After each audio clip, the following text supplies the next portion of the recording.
that I'm doing this. Now, if I went around that same job with a spirit of haste, saying, well, we got to get this done. We got to get, this needs to be there, and then it wouldn't be the same experience. But to go about it with the spirit of joy, and to just enjoy, as you said, the process itself. I'm sorry, I say process because I'm from over here in the process. It creates your world. It does. And what is happening in the world is we're ignoring that process of chaos and order. This is a universal principle that happens. There has to be chaos before order. Mm-hmm. A lot of the upper echelons of the people who we may view who run the world operate from these modes of thinking only because they may have had the knowledge from a young age. But there is you can't ignore it in your own life.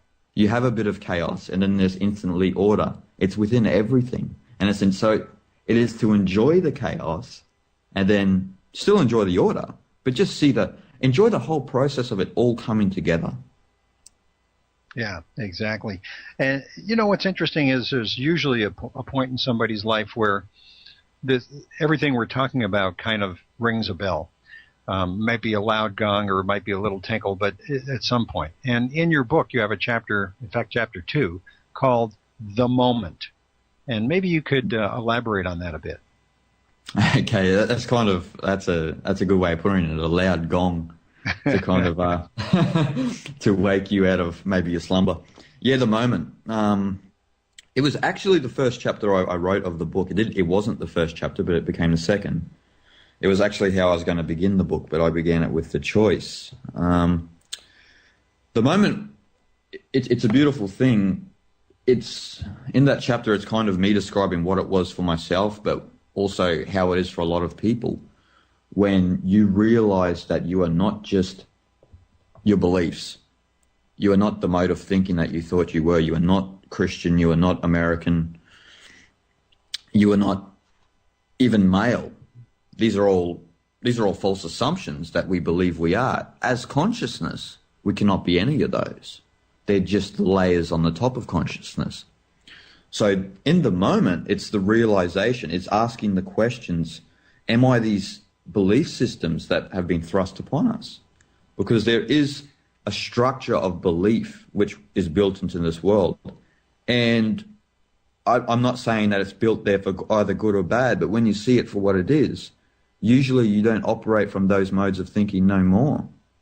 It's a heightened state of awareness when you see that. It's because all that happens in the moment is when you realize that we are not these belief structures in our society, that it's separation that drives these structures. So that's the realization that you get from that. So that is like you said, a gong moment, like ding, like I'm living from a separate existence from one another. These institutions, these modes of belief are driving separation. They are what is behind separation. We could say that there's 4 pillars of separation in this world. There's religion, there's countries, there's race, and there's sex that are there. They're built into the duality of existence. Either they naturally formed or they are there just, I don't believe they're there by design, it's just naturally how we've evolved. But those 4 modes of beliefs keep us separate from one another.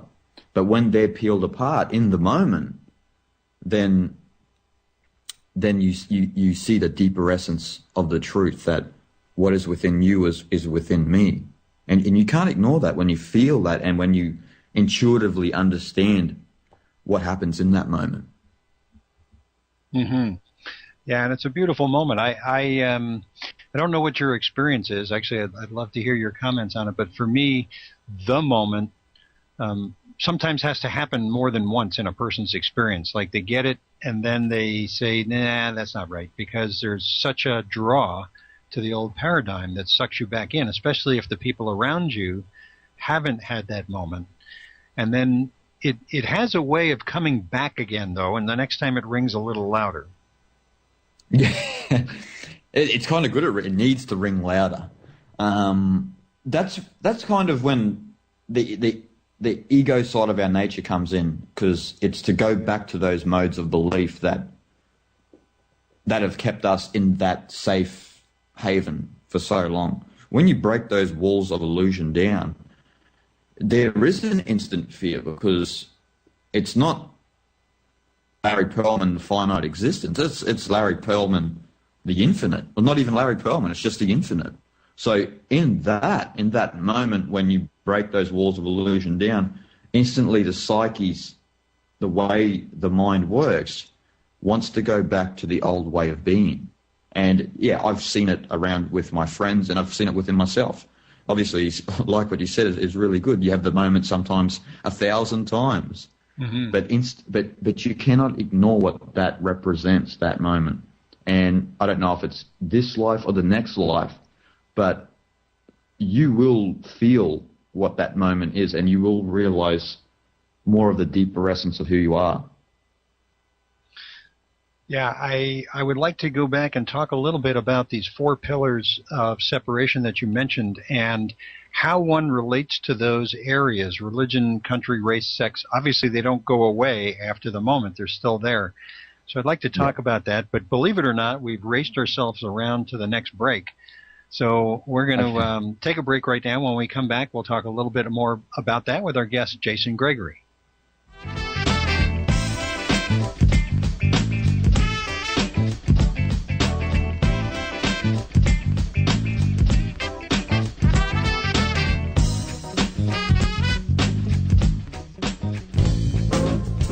What is the most exciting new concert venue in northern Colorado? The Dome at Sunrise Ranch. Having already hosted Grammy-nominated blues singer Ruthie Foster, local star Liz Barnes, and other Bring the House Down acts this year, the Dome at Sunrise Ranch has scheduled Patty Larkin and Maya Sharp for August 6th, Tuck and Patty for September 17th, and Carla Barnoff and Celeste Krenz on November 5th. Come for dinner and the show, or just the show. In most cases, there is a free reception following the show where you can chat with the performers in a casual atmosphere. Get your tickets now at sunriseranch.org/concerts. That's sunriseranch.org/concerts.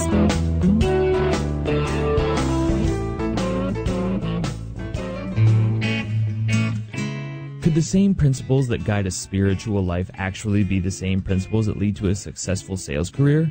Larry Pearlman has proven in a 24-year award-winning sales career that they can. If you would like to learn the spiritual principles that govern life itself and see how they apply to your sales success, then attend Larry's Principles of Living and Selling workshop Friday, May 6th at Sunrise Ranch. For details, go to the www.sunriseranch.org homepage. That's sunriseranch.org.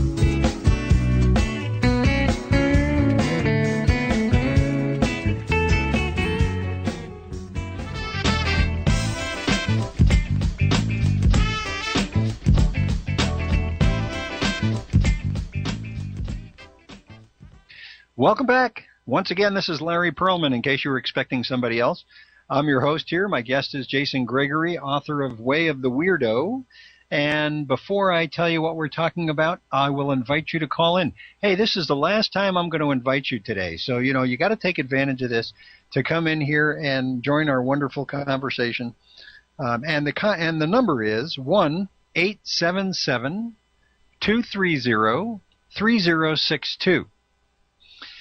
So just before we left, Jason had mentioned that there are 4 pillars of separation: religion, countries, race, and sex, and that we tend to see our worlds through those filters, and that when you have the moment, when you realize that there really is oneness in the world and that these things aren't true separators, or they don't need to be, then our consciousness of our existence changes.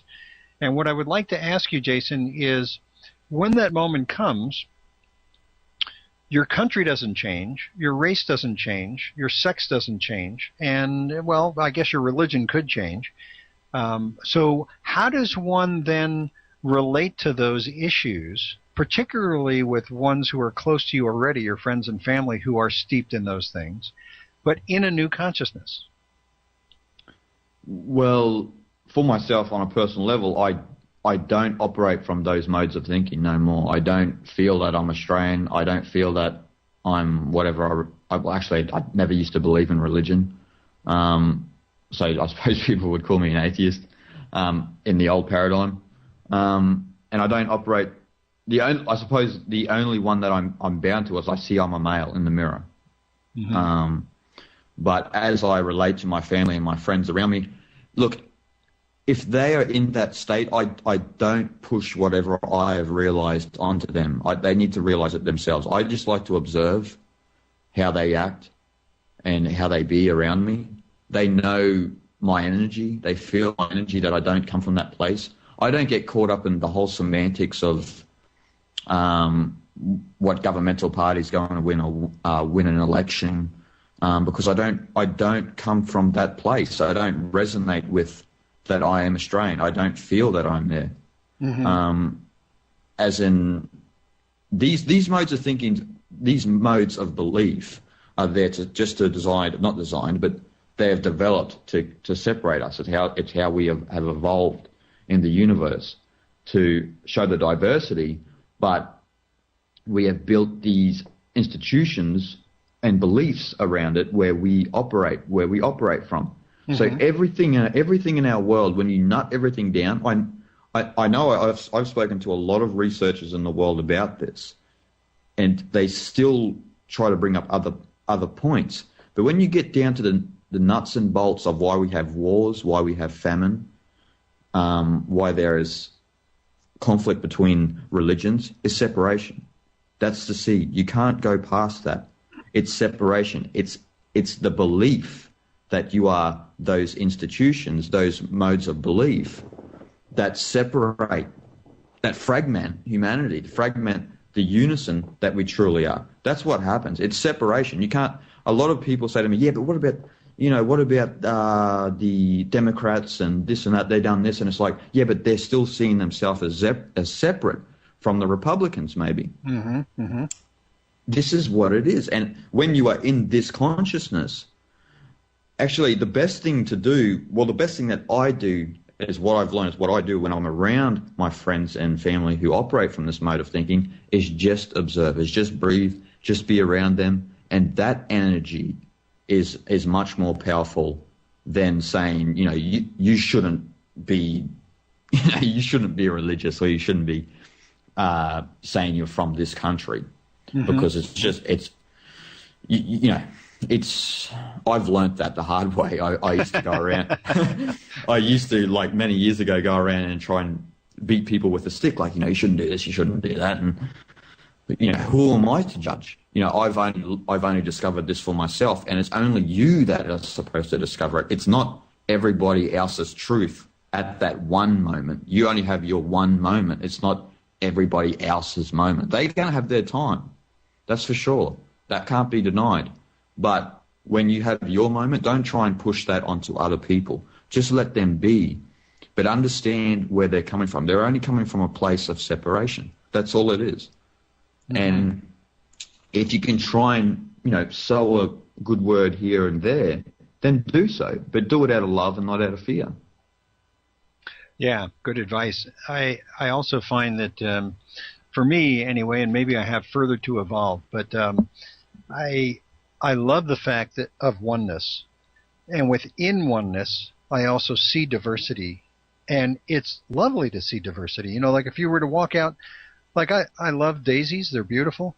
But I guess if the only flower I ever saw was fields and fields of daisies, they'd still be beautiful, but there's something better when you see, like, here's sunflowers over here and petunias over there and roses over here. And what I find is that when I stop seeing those things that are different as separators, but rather just another expression of the same thing, but coming out in a different, beautiful way, it's great. Like, you mentioned sex, males and females, and there's the John Gray book, men are from Mars, women are from Venus. Yeah. But when you look at it and say, oh no, not a Venusian, that's separateness. But when you look at it and say, gee, I wonder what Venus is like, tell me a bit about it. Let me understand more, because I don't have that experience. In this case, I'd say I'm not a female, so I don't know what it's like to be a female. But if I relate to female